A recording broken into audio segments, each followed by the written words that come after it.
Hello, Ceramics 1. This is video tutorial on the first assignment. It's going to be combining two pinch pots to make a rattle. All right. So a lot of you are going to be able to work on this in class. Those of you who are online only are going to have to do this all at home. So I'm going to start from the very beginning. And that is preparing your clay. I would prepare 2 balls of clay at the same time, about the size of your fist. You could just put them together, and we're just getting the air out, right? So all I'm doing is I'm flattening the clay, however way you want, slapping it back and forth or patty cake or whatever. But once it's flat, you rip it in half. You put the 2 halves together, and you do that. Now, this is a very important step because it gets all the air bubbles out, and if you have any air bubbles, your piece could potentially explode in the kiln. All right?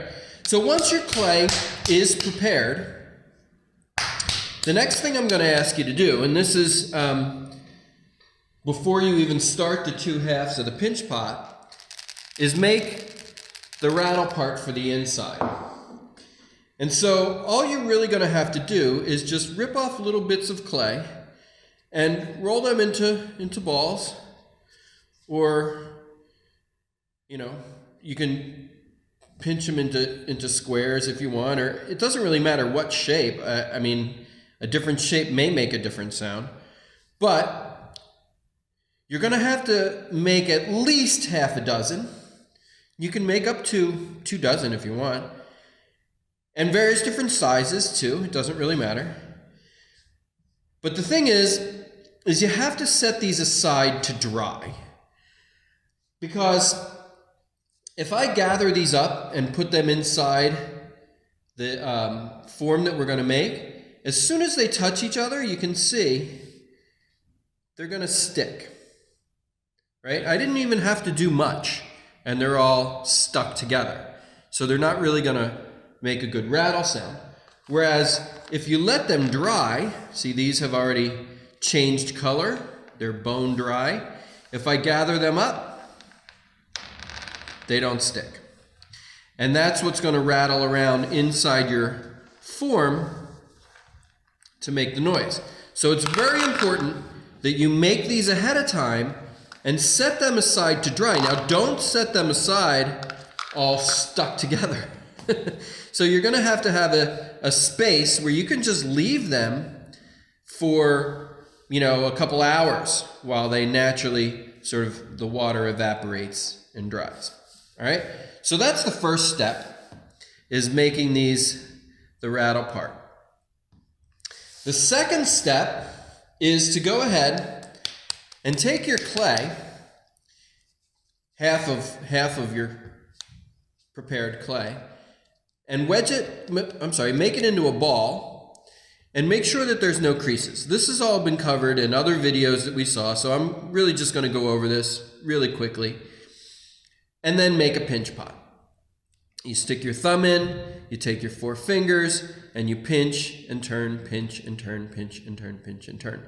Slow, methodical, gentle. You're not trying to pinch the walls as thin as they're going to be immediately. It's a slow process of expanding the clay from the inside out. And so all of these pinch pot demos that you've been watching have been telling you different ways to do these, and they're all certainly acceptable.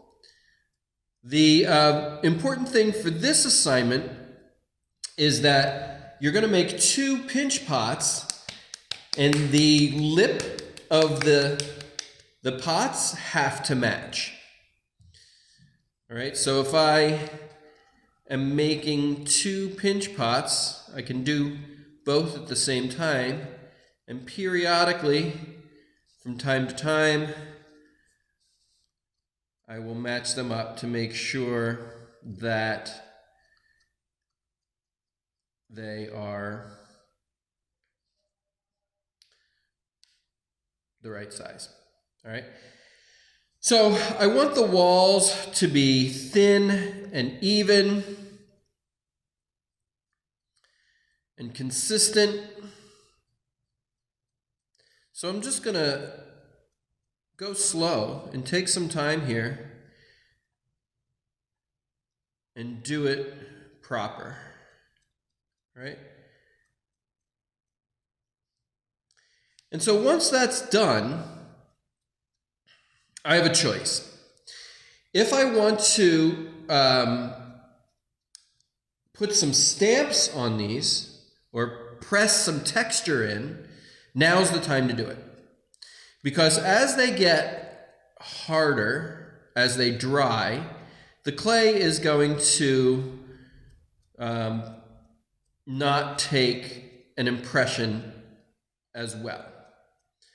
So if you want a good impression from the stamp, the time to do it is when it's as soft as possible.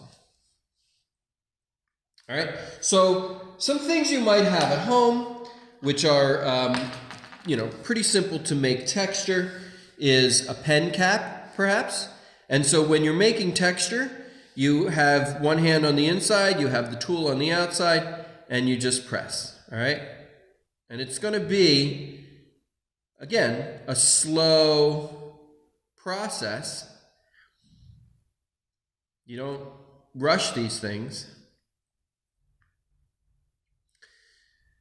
And I'm going to ask that you cover the whole thing in some form of texture. You could also look around and see what other things you have in your house. Like this is a shower curtain. For a shower curtain, I believe. You just hang it on the rod and the shower curtain hangs on this thing. But it's got a butterfly where if you press that in, notice how I'm pressing from behind. I'm not just pressing from one side. So you can get an image of a butterfly there. So anyway, I would go ahead and put my texture on now if I'm going to use a stamp.